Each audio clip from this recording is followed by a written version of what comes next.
Aqui é o professor Fábio, de volta para dar aquela super dica, dica número 2.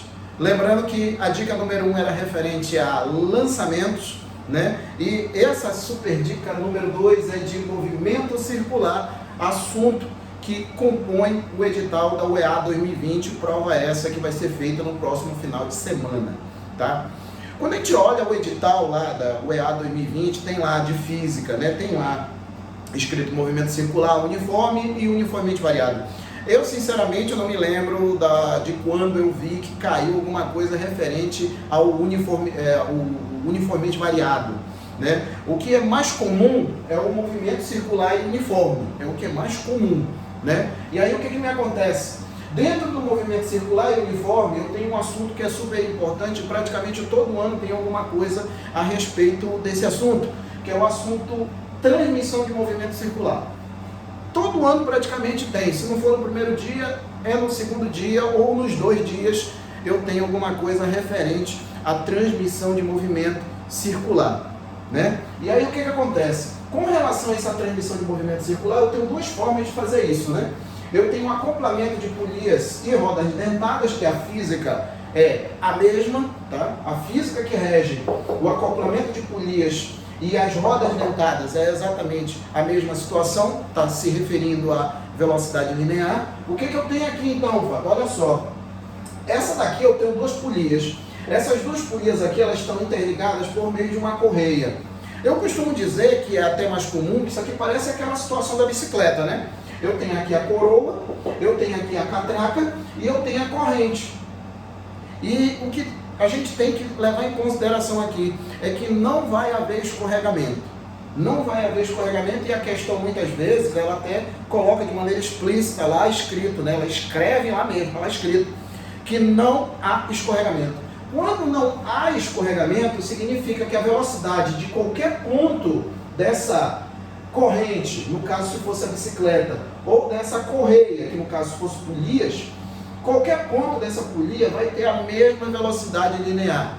Mas antes disso, né, você tem que saber diferenciar o que é velocidade linear e o que é velocidade angular. Muitas vezes o aluno acaba se enrolando aqui no movimento circular porque ele quer olhar os 2 movimentos ao mesmo tempo. Não faça isso. É a mesma sugestão que eu fiz lá nos lançamentos. Não vale a pena tu querer olhar as 2 coisas ao mesmo tempo, senão para quem está aprendendo realmente ele vai se enrolar. Então a velocidade linear é a velocidade de um ponto na periferia daquele objeto que está fazendo aquele movimento circular, né? Seria a velocidade dele, levando em consideração o comprimento circular que ele está percorrendo ali. Já a velocidade angular não, a velocidade angular já é a quantidade de ângulos, né, que são varridos pelo vetor posição. Aí já é outra situação. Aqui no caso do acoplamento de polias e rodas dentadas, o que eu vou ter de igual que eu vou ter que levar em consideração, e eu vou ter que partir daí para poder resolver o problema, é o fato de que a velocidade em qualquer ponto da correia, aqui ó, vai ser igual. Lógico que em módulo, né? O valor numérico sempre vai ser o mesmo valor. E outro detalhe que eu chamo a atenção aqui, ó, as 2 rodas, tanto a coroa quanto a catraca, levando em consideração como exemplo uma bicicleta, elas vão girar sempre no mesmo sentido. Pode prestar atenção que essas 2 elas estão girando no sentido horário, as 2. Essa é a diferença básica entre essa forma aqui e essa outra forma aqui de rodas dentadas, tá? Quando eu tenho 2 rodas dentadas, elas não vão girar no mesmo sentido, elas vão girar em sentidos contrários. Por exemplo, se essa daqui, ó, ela está girando no sentido anti-horário, obviamente essa outra vai girar no sentido horário. Ela vai girar no sentido oposto, num sentido diferente, né? Então a diferença básica entre essa situação de rodas dentadas e essa situação de polias que estão acopladas aqui por meio de uma correia, né, ou uma corrente, no caso se fosse bicicleta, é exatamente o sentido de giro. Outra coisa que eu chamo a atenção aqui também são o tamanho das rodas. Pode prestar atenção que as rodas não têm o mesmo tamanho. Elas não têm o mesmo tamanho. Raramente elas têm o mesmo tamanho. E aí o que tem a ver esses tamanhos, Fábio? Olha só, principalmente aqui, ó. Porque muitas vezes a questão ela não dá raio, ela dá número de dentes. Como esses números de dente eles sempre vão ter o mesmo tamanho, mesma profundidade, então não é tão difícil de enxergar que os raios, os tamanhos dos raios, eles são diretamente proporcionais ao número de dentes. Ou seja, quem tem mais raio, tem mais dentes. Não é necessariamente a substituição do número de dentes pelo raio, não é isso. É uma questão de proporção. A gente acaba usando a proporcionalidade aí. Quem tem mais raio, tem mais dentes. E quem tem mais raio, gira menos. E no caso aqui, ó, pode prestar atenção aqui que nesse caso aqui, ó, se a gente for olhar as duas rodas, tanto aqui quanto aqui, a roda maior, ela vai girar menos. Porque ela vai ter a frequência menor. A roda menor, ela vai girar mais. Então ela vai ter uma frequência maior. Fala o que seria a frequência. Me lembra aí, que eu não me lembro mais ou menos assim como é que é a frequência. Frequência é a quantidade de repetições dentro de um determinado intervalo de tempo, né? Aqui, esse intervalo de tempo, a gente leva em consideração o período. O período que é o tempo mínimo para completar uma revolução ou uma volta, né? Digamos assim. Então aqui a roda grande ela vai girar menos do que a roda pequena, ou seja, a roda grande ela vai ter uma frequência menor do que a roda pequena, tá? E onde é que eu vejo isso aqui por meio de equações, Fábio? Eu gosto de equação, o negócio é equação. Não, você primeiro tem que entender aquilo ali para depois vir se preocupar com a equação. É só você olhar para isso aqui, ó. Olhando para isso que está aqui em azul, eu tenho que a roda grande vezes a frequência maior, que é a dela, né? Vai ser igual à roda menor, o raio menor, vezes a frequência menor. Vamos fazer o seguinte, se eu pego esse R e jogo para o outro lado, eu tenho Rzão dividido por Rzinho. Não é tão difícil de enxergar que Rzão dividido por Rzinho sempre vai dar um valor maior do que 1, né? Fazendo com que a frequência menor, da roda menor, né? Eu coloquei menor aqui porque é da roda menor, seja maior do que a frequência da roda maior. Então, é uma outra forma de ver. Ou você vê pela forma intuitiva, física, que é dessa forma que tem que enxergar, ou pela equação. Eu aconselho você enxergar pela parte intuitiva. Eu sempre começo pela parte intuitiva, porque a física, ela tem que ter esse caráter intuitivo, senão tu não consegue entender muita coisa aqui. Fica simplesmente substituição em fórmula e é isso que a gente não pode entender a física aqui, tá? Tem um exemplo comum que eu já vi umas 3 ou 4 vezes na prova da UEA, que é exatamente o fato de ter um carro com duas rodas de tamanho diferente, às vezes é um trator, né, que tem a roda dianteira com um diâmetro menor do que a roda traseira. Eu coloquei um desenho aqui mais ou menos de um carro com duas rodas de tamanho diferente. E aí o que acontece? Muitas vezes a questão da frequência da menor, da frequência da maior, né? A frequência da menor e por algum motivo quer a velocidade do carro. O que a gente tem que ter em mente aqui?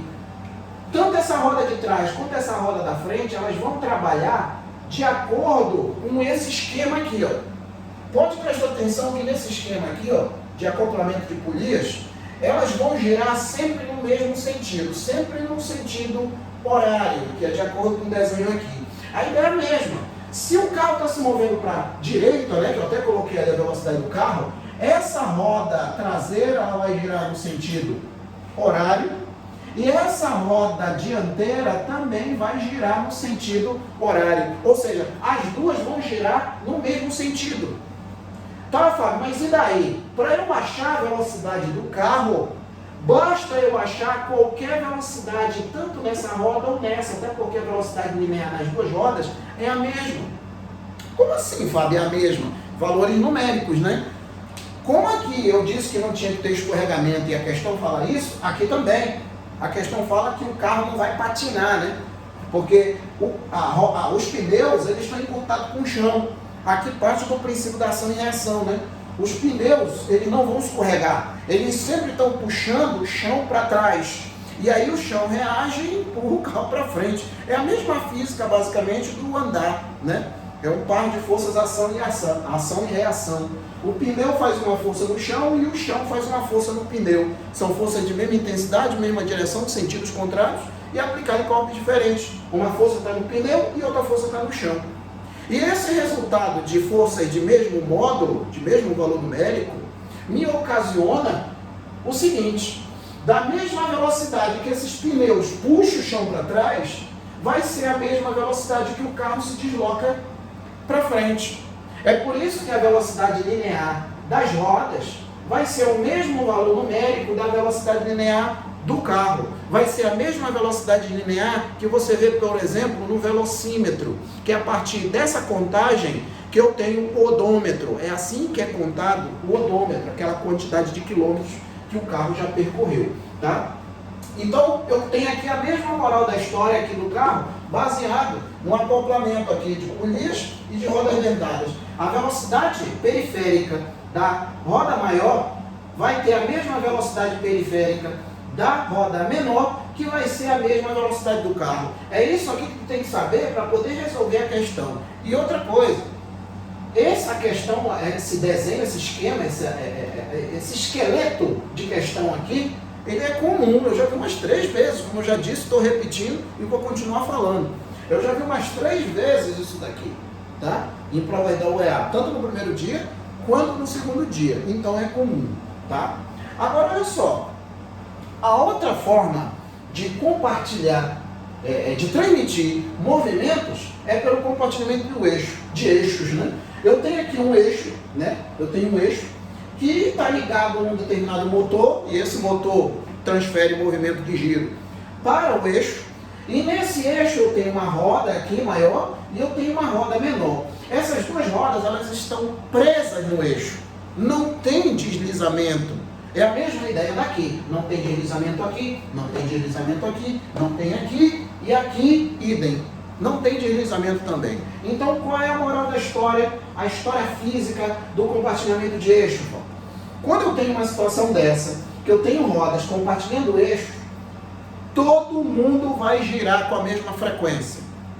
Se a roda, o eixo, dá 10 voltas em um segundo, vamos supor, a roda menor e a roda maior também vão dar 10 voltas por segundo, porque não tem escorregamento.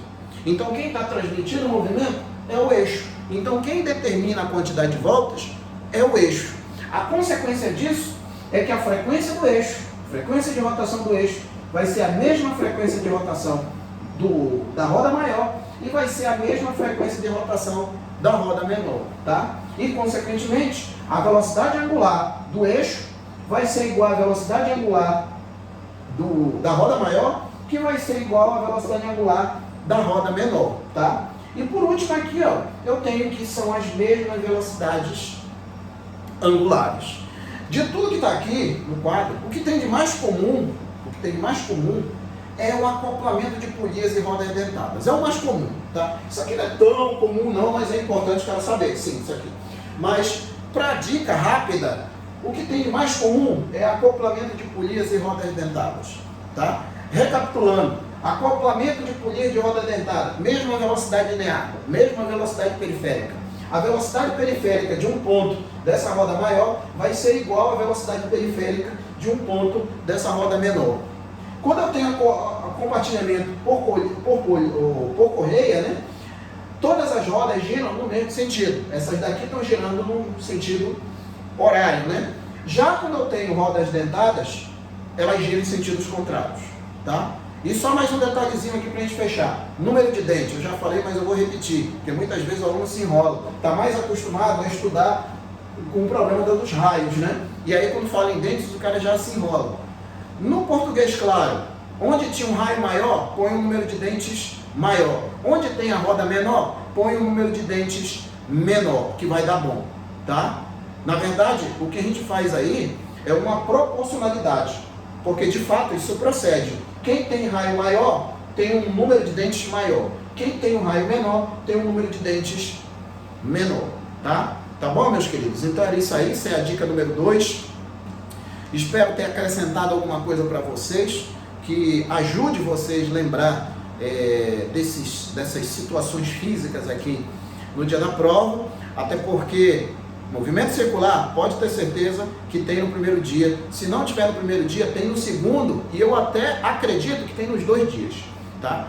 Então, fique a risco com isso aí. Era essa a dica número 2. Depois eu volto aqui com outro assunto importante também. E é isso aí. Obrigado pela atenção. Forte abraço aqui pelo professor Fábio e até mais. Tchau.